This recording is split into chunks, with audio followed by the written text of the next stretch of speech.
Hey, and welcome to the Drep and Stone podcast, a podcast where two friends raise a glass and have a conversation. I'm Nick. I'm Kyle. Kyle, occasionally we have the opportunity. Yeah, very special occasion. The honor, the privilege. Indeed. The pleasure to have friends on the podcast with us. And today is one of those days. Indeed it is. And who do we have? We've got Mr. Grant Wood. From BERO Brewing. BERO. BERO. What's the pronunciation? Not BERO. BERO. Yeah. Grant, how are you? I'm great. It's been a nice day. I had a little early meeting and then kind of had the mid-afternoon. Went over, since we're in Denver, since I'm speaking to you from the Colorado Convention Center in Denver, Colorado, home of the Great American Beer Festival. You know, I had to have a chance to get over and have a Pils, so I went to Lager House, very nice Lager House, and met a couple of friends and had a slow pour Pils, and so fantastic. Yeah, it's good. To the day. Good start to the day. Yeah, Grant brought it up. We didn't even bring it up. We're here at the Great American Beer Fest. Yeah, great festival they're putting on here. Yeah, absolutely. It's 3 days of nothing but just great times and hanging out with great people, friends, a lot of brewers like yourself, and a lot of people, just industry people, and a lot of media people too. So it's a lot of fun. And again, we get the opportunity to hang out with people like Grant. And, thanks so much for joining us. Good to be here. We're super excited. Good to be here. Thanks. We're also going to try some of this amazing beer. Yeah, totally. And bring it to everybody else. Yeah, absolutely. Yeah. So Grant, as we get started here, I think probably the best way to start is with a beer. Yeah. I'd say we start with a beer. It's good. I mean, I am a little thirsty, so I had a little sandwich earlier, and I'm going to... There we go. There you it's go. A very lovely sound. So, yeah, we're going to lead off with our BERO Noon Wheat. And so, cheers, gentlemen. Cheers. Thanks for having me on. Noon Wheat is named after Tom Holland and Zendaya's dog that they share. His name is Noon. He's a little miniature schnauzery looking thing. Oh, very cool. And so when we started this project, the BERO project, to get these going, it was one of the first decisions you have to make is, what are we going to make? What kind of non-alcoholic beers are we going to make? And so if you look at all the trends, you look at the analysis beer, of selling beer, and Pils, IPA, and wheat beers are kind of very popular, and so that we kind of started with that as a basis. And the wheat beer I wanted to be very light, very refreshing, very fruity, which I think it is. With I think it's the Nelson. This is one I always forget. I'm bad. I'm a bad father of my beers. I always forget their names. No, we've. I think it's got some Nelson Sauvin and some Mandarina Bavaria, and so wanted to kick it off with that sort of fruity hop character.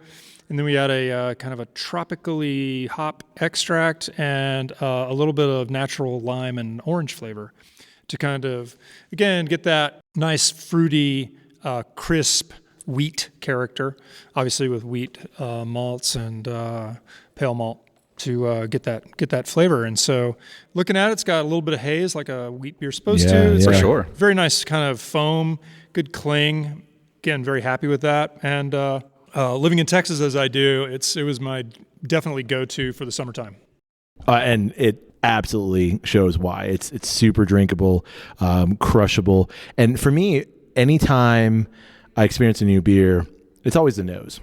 Like, can you get the nose, ballpark wise, what I feel, in this case, a wheat beer should be. And for me, I mean, it's all those really nice, bright notes.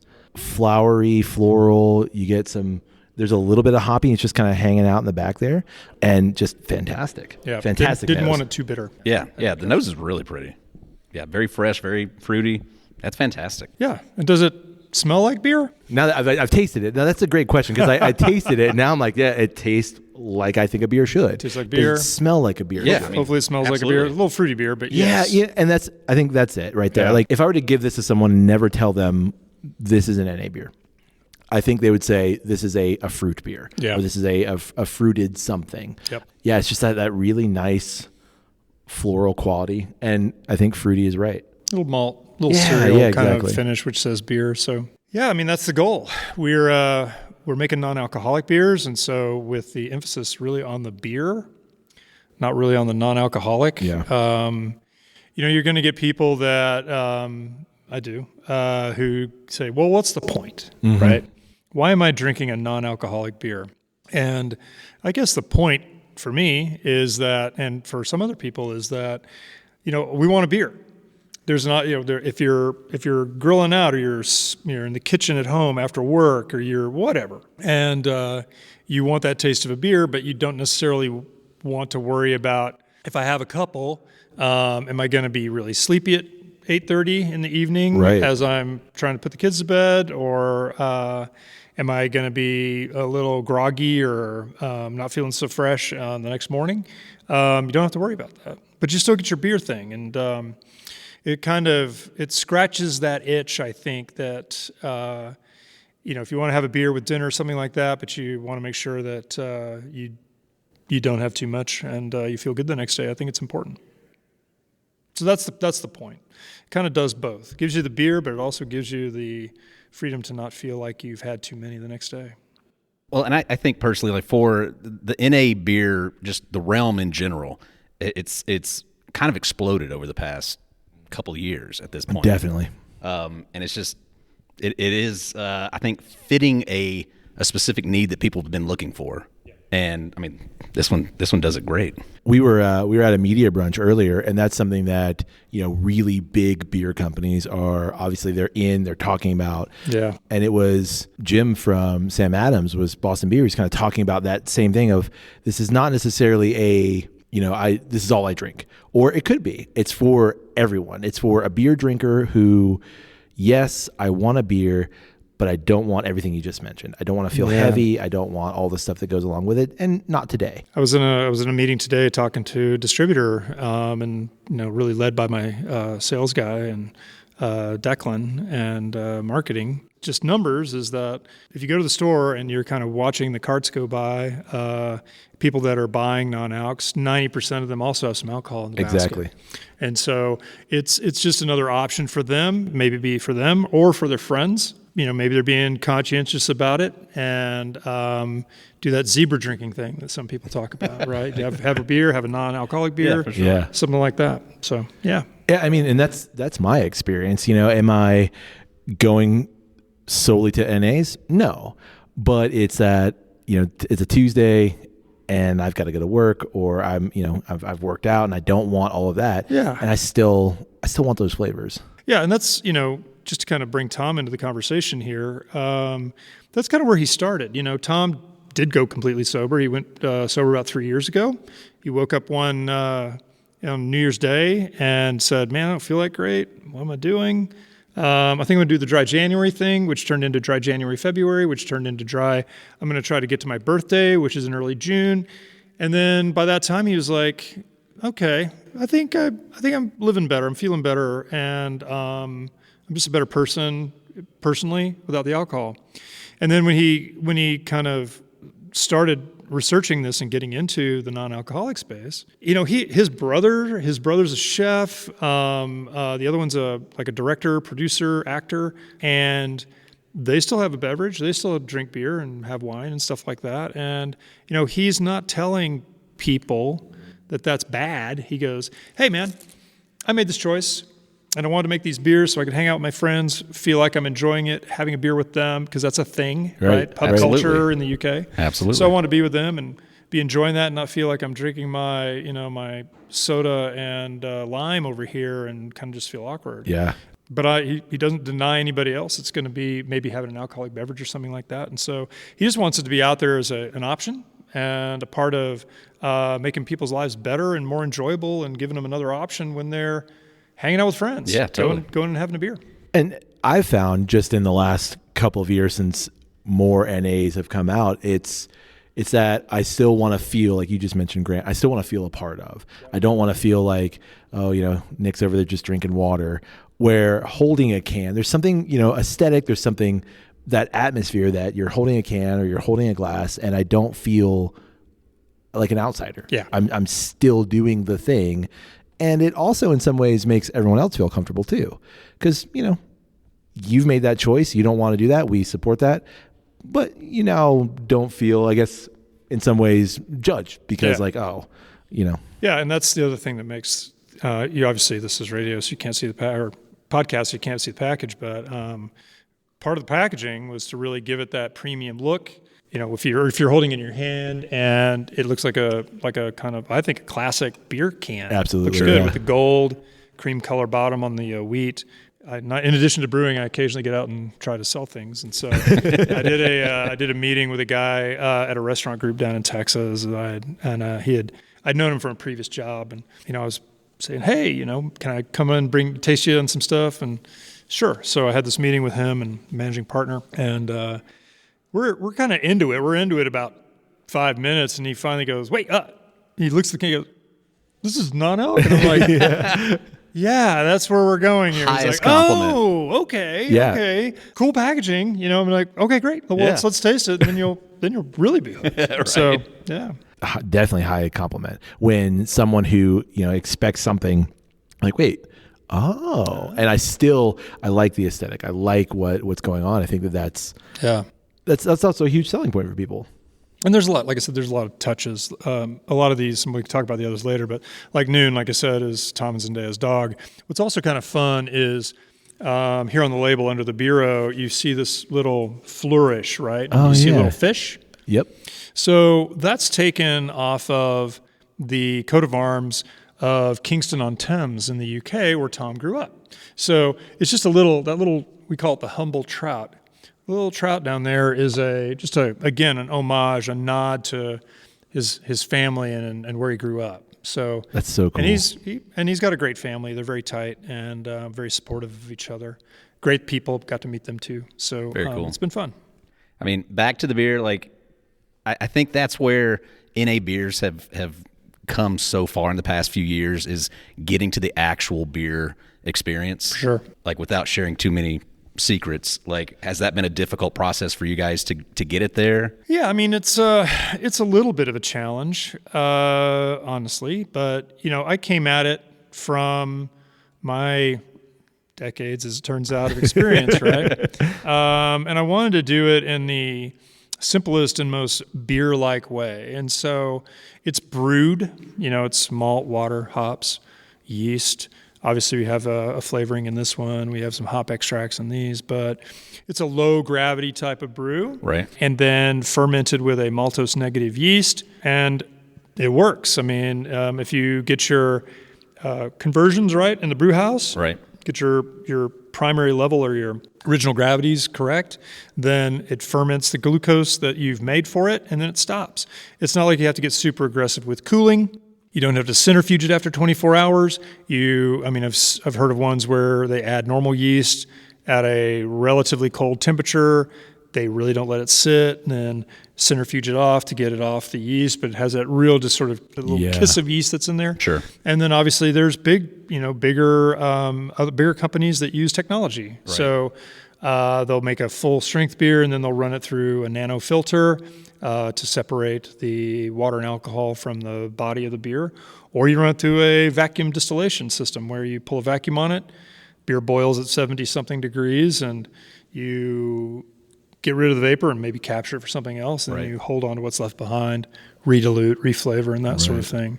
But I find that beers that do that, beers that have used that sort of make a big beer, use some sort of separation technology, there's always or almost always, I can't say always, but because I may not have met that beer yet, but it has a cooked character. There's this sort of stripped character. It's missing some esters. It has some a dullish mid-palate because it's run through a process that I think kind of strips away the spirit of the beer, right? That fermentation character, whatever you've got in there, that organic acids, a little bit of esters that say, hey, I'm a beer. A lot of that gets stripped away. Right. And there's some technologies that will put it back, but I don't know. I don't know if the process of just running it through that high pressure, subjecting it to a little heat, does something. It's like the NA beers of yesteryear always felt hollow. Yeah. It's beer-ish. Yeah. Well, it's weird. It's in a grand scale, it's kind of a very full circle thing for me, because when I started my career back 40 years ago at Pearl Brewing Company in San Antonio, they made near beer. They made Texas Select near beer. And they ran sort of their tank ends and filter interfaces and stuff like that. They'd collect all that and they'd run it through a vacuum still to dealcoholize it. And then they'd sell the alcohol, and then they'd take a little bit of this residual and redilute it, and they'd add some flavors. There was actually, I remember, a beer flavor, some sugar, some salt, some other things, and turn that into Texas Select. Interesting. Yeah, near beers. Yeah. And so one of the things I did at the very, very beginning of my career, and then now making, I think, a vastly improved product. Sure. So, yeah. Can we try another one of them? One of these vastly improved products? For sure. Yeah, so I'm going to bring you the Kingston Golden Pills. Okay. Again, depending upon the day and what people ask me, this is probably my favorite. And if you'll notice when I pour it out, it's got a really great foam. Just love the beautiful foam. And then it's got kind of a deeper golden color, right? Yeah, it sure does. And Thank you. Because it's modeled more after Central European Czech pills, right? So it has a lot of Munich malts, a little nod to my friends at Weirmann Malting. The malt is definitely prevalent on that. So a lot of Munich Light and from Weirmann. And I just love that kind of malt bag, toasty, Oh, man. pure malt character. And then Saaz, right? Saaz to kind of give it that little bit of Czech, kind of savory, the little kind of spice that Saaz brings. And and it's great with food. I mean, just put that out with a steak, something like that. Goes with all kinds of stuff. But yeah, I'm really happy with it. And it has, it's a maltose negative yeast. So it doesn't have a ton of fermentation character, but it does have a little bit of that lager touch of sulfur that's in there from lager yeast. That's kind of built in there with that hopping. Yeah, this one, back to your question earlier, does it smell like beer? And this one, even more so than the Noon Wheat, is this smells like a beer. So for sure, and I actually like the second sip better than I like the first. It's kind of funny, it kind of primes the palate, and then you get that second sip in there. It's nice. Yeah, it's where the Noon Wheat had a little bit of a haze to it. It's just crisp. There's a little veil. It's not perfectly there's clear, but it's got a nice clarity. Grant, I was asking you earlier, y'all officially launched last October. Yep, October 16th. Our birthday's coming up. And the whole process of creating BERO, about how long did that take? Yeah, so I got hired, I guess I signed my paper January 1st of 2024. And so I was employee number 2 after the CEO. And so then it was like, I got to go find a place to do trial brews, right? Yeah. And it was harder. It turned out to be harder than I thought it would be. But again, I went back into kind of my past and contacted Siebel in Chicago, Siebel Institute of Technology. Mm-hmm. Primarily known really for beer education right now, but they have a little pilot brewery, about a barrel and a half, 45 gallons. And came to an agreement with those guys to kind of run through a series of brews. And so I kind of sketched it, did the theoreticals on paper, kind of sketched out the first versions of all of these. And then also used, I got in touch with a guy that used to work for me at Lallemand and said, I heard about this yeast you guys have, this maltose negative. And he goes, yeah. And it turns out they had a connection with Siebel as well. So okay. Neat. It was like, cool. Can you give me some yeast? And he's like, yeah. Let's do this thing. And so, thanks, Eric. And then so started. I think the first trial brews we finally got off the ground. We had a little bit of a delay, but I think we finally got off the ground around the 1st of March, kind of first week or 2 of March with the first wave. And so brewed all 3. Kind of packaged them up in bottles, I think is what we could get at the time. And so shipped them out, shipped some to myself, shipped some to Tom, shipped some to John, and they were not that great. Yeah, Trial and error. Tom was like, what is this? This is not good. Right. And I'm like, I know it's not good. But it's sort of like it's a start. This is a start. This is the process, This kind of right. gives us the direction we want to go in. Yeah, I think he was telling his brothers and his friends that I don't know what we've done. This is not good. And I'll confess it was not that great. Right. And so, but it was like that's a great start. That tells now that I know what that brew system will do, now that I know what these levels of the various malts and hops are going to do, then I've got a direction. I know where to go from here. Right. And so version 2, light years better. Yeah. And in fact, I wouldn't have been ashamed to put any of the V2s out, really. Oh, very cool. I think the hazy was probably the one that was, at that time, the farthest off. And so made some adjustments, went for version 3, and then Tom was like, wow, this is great, very happy. Right. And the hazy was ready to go. Our Edge Hill was ready to go. The wheat was pretty much there, and I could take it to the next level when we found our big brew house and we could go.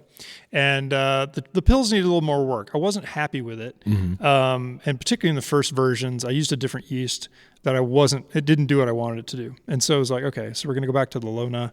And then it was good. And then it was really just finding the balance. It was like how much malt, one with more Munich, one with less Munich. And then the hopping level was also variable there. And so made a couple more tweaks and had a version 4 and 5 of the pills and did another, I think I did a version 4 of the, hazy. And it was like, okay, I feel like we're 95% there. I can make tweaks on the way to the big brew house if I need to. Yeah. Right. And would have to, I was pretty sure.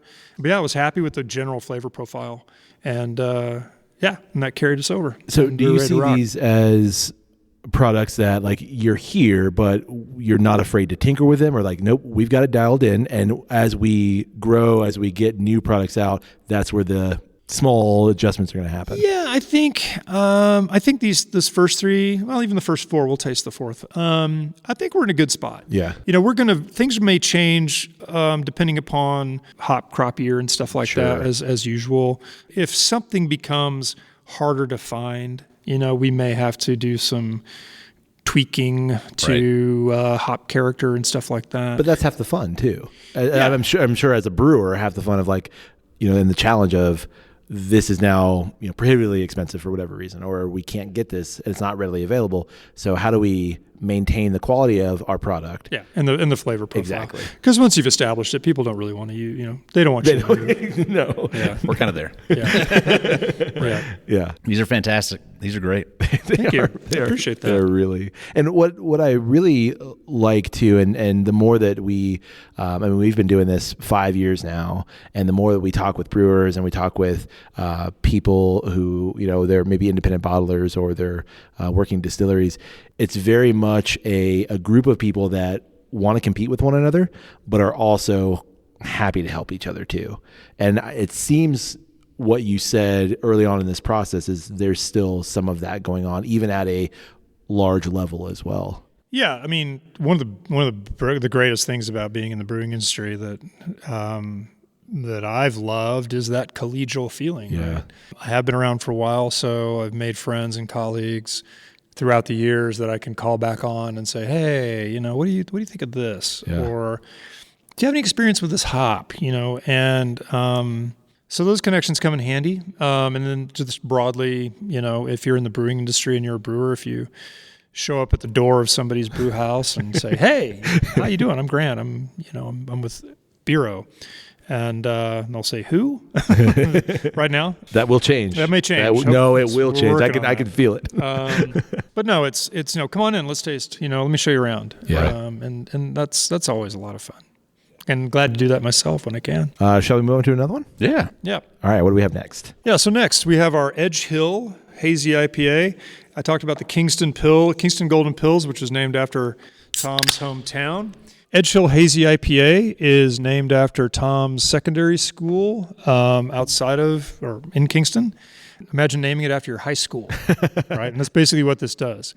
And he his old headmaster found out that he named a beer after the school, and I'm not sure the headmaster was all that keen on that. But little publicity I don't think ever hurts, really, regardless of where it comes from. Totally. Yeah. But again, we call it a hazy IPA. Oh. If you look at it, it's not super hazy. It has a veil. We didn't want it to be like milkshakey. Wanted just a veil. I really leaned in on New Zealand hops, right? So really like Motueka, which is kind of the backbone of this one. That great lime character that comes out of Motueka. Right. And then if you go to New Zealand and you're making New Zealand ales, there's a little bit of that dank, a little bit of that that nectaron note, and then sure. a little bit of Nelson Sauvin is in there as well. So that nose is fantastic. Yeah, as soon as that one cracked, it was immediately in the air. Yeah, no, it's got a great. I really like it. That tropical floral lime that's in there, and that little bit of funk and diesel that comes, or whatever dank that comes from the nectaron. Right.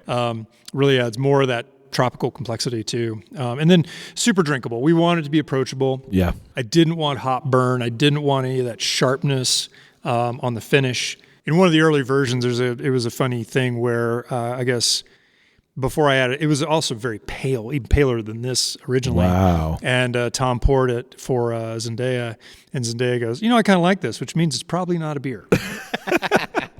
And so I was like, thanks for the feedback there, Tom. And so we beered it up a little bit. We added some oats, some malted oats, and got the color up a little bit to be a little bit more beer-like, and added some that malt character. There's a cereal under there, but it really says it's really more about the hops. For me, it's the mouthfeel too, because like if you're gonna put hazy IPA, and if you crack it and it doesn't, first of all, it doesn't smell like a hazy, or it doesn't smell like an IPA, we have problems.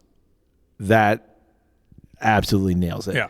And then my secondary thing is, are you tasting that same realm? Nails it. Then the tertiary is, do you get the mouthfeel? Yeah. Does it feel like you're just drinking a seltzer? Does it feel like you're drinking water? Does it feel like you're drinking a beer? And this feels like you're drinking a beer. It's not heavy, it's not watery, but you still get that mouthfeel. Yeah, it's got the mid-palate sweetness, which I really like. Yeah. Balances the hoppiness, and there's a touch of bitter, just that little bit of just snap at the end. And then I just love the head. I mean, just the foam on that. It just sticks around. It's like just like egg whites almost. So it's pretty cool. Yeah, I'm really impressed. I really thought, based off of the nose, that we were about to get into like a really bitter bomb. Yeah, me too. I literally went, oh. It is more just like a touch at the end. Like that's really good. Appreciate that. What do you see as, building a new brand, building a company, making all of these decisions? What do you see as kind of the things that you're excited about the most? Yeah, it's a new world, really. I mean, for me, I'd worked for Samuel Adams, relatively large, established beer company, great people, great beers, very great at what they do, make great beers, even with truly very clean seltzer, Twisted Tea, which is its own animal, but also very interesting. No, just do a lot of things well, and they've done their best to try to keep their finger on the pulse and become an established, broad-based craft brewer, right? And coming from that, and then going down to Granbury, where I started Revolver Brewing from the ground up, right? Pour a slab, put up a building, put some equipment in there, and get brewing, right? And you're hyper local. We were the first brewery in the county, and then trying to drive beer up into the Metroplex, up into DFW, self-distributed for a couple of years, got drivers, again, just trying to build that community and build that loyal customer base, just one, really almost one person at a time, and let them come down to the brewery and hang out on Saturdays, and very craft, just very, and very, very local. Watching BERO has been a very different experience from this, where you've got an international superstar, Tom Holland, who wants to get into the business. He's an actor. He does a lot of charity work, but this is his one and only kind of consumer product. He's not out slinging a bunch of stuff, and he's very interested in it. Was very interested in the process and in the product. And so taking that as a base, where you're working with this guy who's just famous and an influencer, and then trying to build a brand world around that and with that. Right. And starting at the branding and the packaging and the look of it and the feel of it, creating the story, and it's actually not even really creating the story; it's just telling the story. Yeah, it's already there. It's already there. Yeah. And then hiring the people, really great people, to build the core of this team that started this. John Herman, CEO of Nutrabolt and C4, grew it from 200 million to 800 million. Obviously a sharp guy, great operator, He's the CEO that got hired by Tom and the capital company that started this whole thing. Great guy, sharp guy, great to work for. Jackie Widman, who's vice president of marketing, came out of the ABI area, not in beer, but on the non-beer categories for ABI. Has extensive experience even prior to that in other consumer products. Sharp lady, really smart, creative, helped guide us to this thing. Cool. Working with other marketing firms and branding firms to help create the imaging and the logo and the name BERO itself out of a couple of different ones that we were looking at. This was the first one, went through a couple of others, came back to this one. Yeah, this is the one we like. And in retrospect, super obvious, right? BERO, Zero, right. Hero, the whole thing. There's just so many layers you can play in here. Right. Neha, who's our VP of Ops, I beat her into the company by a couple of hours, so I get to claim number 2. Sorry, Neha. She's so smart, just amazing. I get to play good cop. She gets to play bad cop. She relishes every negotiation, I think, and she's just great at it. So really sharp, motivated individuals who really want to see this grow. There's a whole bunch of others now. I mean, Declan's our senior vice president of sales. He's been at Diageo. He's been at a bunch of different places, well experienced, well connected. So I think we've got a great team to get this thing really launched. I'm really excited for it. Sounds super rewarding. Yeah, I mean, this is to this point. I like to call this my 5th act, right? I started at Pearl, Act 1, went to Lone Star, Act 2, went to Sam Adams, a very long and very successful and very great Act 3. Left Sam, started my own brewery down in Texas, finally listened to those people who kept telling me I need to do this, but I was ready for it right before I turned 50. Started Revolver, was blown away. I was in the height of the hurricane and was just blown away by the success that we had. Really happy. And again, it's not just beer. It's about all the things that go around it. And then, so now I've got BERO, my Act 5. It's just been a great project and a lot of fun to really, and it's a challenge for me as a brewer. I've been around for a while, made a lot of different beers, haven't really gone into the non-alc side, except from way back, like I said, at Pearl. Right. And so I felt it as a challenge. I felt it as a great opportunity for me to really kind of take everything I've learned and make something that people enjoy and just technical challenge too. It's a lot of fun. What I find interesting too about what you've said is, there are celebrities that will buy a brand and do nothing. Like they're just a face, or they're just I've poured money into this and that's all. But what I'm hearing from you in terms of Tom is, no, this is my story. This is who I am, and that both Tom and Zendaya have signed off on these in some way. For sure. And in that, no, this is something that I stand behind. Yep. And this is something I also love, and this is something that I want to see be successful long term. And I think that's really cool that you have the backing to be able to then, as you're creating new things, that here's someone who loves this and is involved and wants this to be successful. Exactly. That's exactly right. There's one more can. There is one more can, which I'm both really excited about and incredibly hurt by. There's just one more. Yeah. So this is our double tasty West Coast style IPA. Gonna crack it. Here we go. Nice. And it's called Double Tasty. Double Tasty is a kind of a catchphrase that Tom and his friends have, his brothers have. So if they're out, they're having a dinner, eating something, they go, "Oh man, that is double tasty."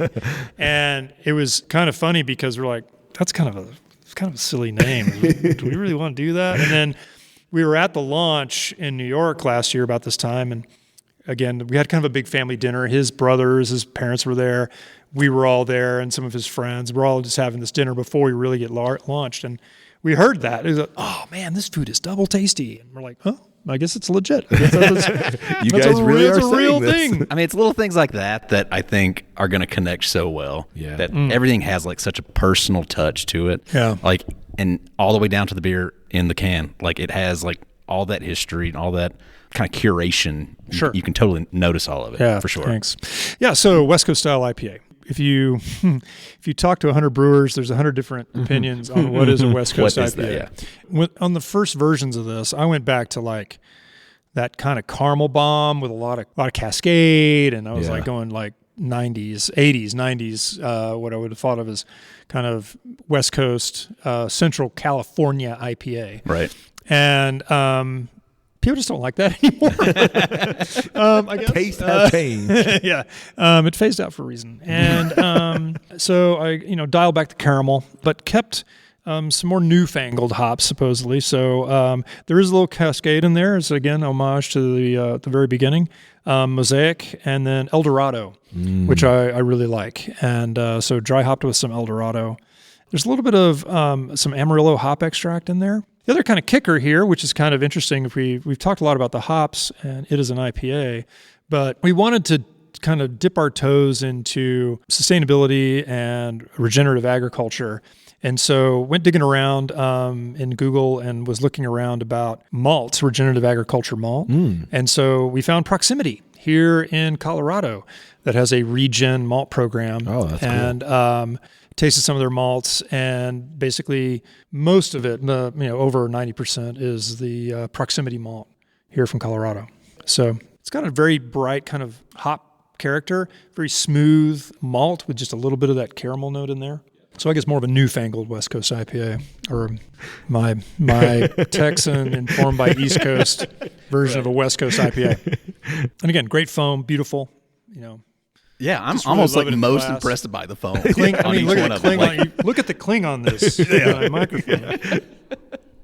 Like, I feel like that's usually kind of a characteristic of like NAs of like that they don't carry much foam. Like they dissipate so Foam quickly. goes but, like, fast, doesn't cling. But man, No, these are just like holding on forever. Yeah, it's like egg whites, but no eggs were harmed in the creation of these beers. Yeah, that's just absolute delightful. Thanks. Yeah, and I really like that. There's just a little bit of the bitter there. The sweetness is not super big or bold. It's just even keel all the way through. Yeah, the goal is to make it drinkable, right? Yeah. I'm not necessarily making beer for me. I'm making beer for others. Sure. So, What do you see, Grant? What do you see as the man? Just lost it. I'm impressed by it. you just floated off. Yeah, a little. What was that? What Got were you lost in asking? the beer. Yeah. The great thing is you guys don't take notes or anything. So I know. We did at some you don't point. write anything down. That's good. Yeah, That was a couple of years back. Yeah, we used to take notes. Now we're like, it's fine. Let's try that again. What? You're acting like you guys have been drinking or something. And you really haven't. Just to make, I want this to be perfectly clear. That'll be edited out. No one will hear anything. Longish day. Yeah. What excites you most about the future of BERO? We're at the doorstep right now. You know, when we talk about you gotta crawl before you walk before you run. We're in the crawling phase right now. Really, we're about to stand up and start toddling around and breaking stuff. And that's an exciting moment, is when you really turn the corner, and you're getting the brand recognition. And I feel like we're right on the cusp. And there's some really fun things that I can't exactly talk about right now that are going to kind of kick that in the tail. I think I can talk about one thing that's going to be really fun. In a couple of weeks, I don't know when this comes out, but in a couple of weeks, later here in October, we're going to announce a branding deal where BERO will be the official non-alcoholic beer of Aston Martin. Oh, wow. That's so cool. We'll be at their Aston Martin Formula One events. Sure. Some co-branding that's happening in there. Oh, that's awesome. And then perhaps some future design packaging stuff with them. Interesting. So it's that sort of really high-end luxury pieces that Tom can bring to the table. Right. And that's going to be really interesting where that goes. We've got a couple other cool things that are going to come out that I think will have national attention. Another really, again, kind of going on this global, international kick. Other fun thing is I'm 99.9% certain that by the end of this year, I'll actually be brewing this in Europe. Oh, wow. For the UK and insertion into the European market. So from zero, BERO at zero on January 1st of 2024 to January 1st of 2026, it's just like a rocket. Yeah. And it's Just it's gonna hold be on. very- Yeah. Yeah, it's going to be very exciting. And again, for me, weirdly at this time, as kind of the gray hair in the group, it's really gratifying to watch this and to work with these really smart, much younger people than me. And I'm learning a lot. It's even now. So it's really cool. And that's what I was thinking of, like, I mean, we're closing in on the 1 year mark. Like, has the release and the reception been what you were hoping for? For sure. Yeah. I mean, reception's great. You're always going to have folks that don't like something. Sure. Right. Absolutely. And we get our detractors. We get people who go, I don't really like it, for whatever reason. Right. But what's really cool is there's no real hate. There's none of this really kind of ugliness. We're here at the Great American Beer Festival. Right. And you have all kinds of folks walk up and they want to talk to you and they want to taste your beer. And again, you'll have folks that, I don't know, what's the point? Why am I drinking in this? I'm like, it's your choice for sure. Yeah, sure. If you don't like it, that's cool too. Right. And then you have people that come up, like we did last night, a gentleman who walked up and said, I love your product. I have it in my fridge at home. I am so glad you're here. Wow. I'm so psyched that, cool. that you're making great beer that I can drink whenever I want to. Yeah. And so those things, that's absolutely worth the price of admission. Yeah. And it's very gratifying to hear that from folks. As we wrap up, Grant, where can listeners get their hands on some of your amazing products here? Well, honestly, the very easiest way to go, depending upon the state that you're in, that's my caveat, is to go to BERObrewing.com. The great thing about non-alcoholic is you can have it, in most cases, shipped directly to your house.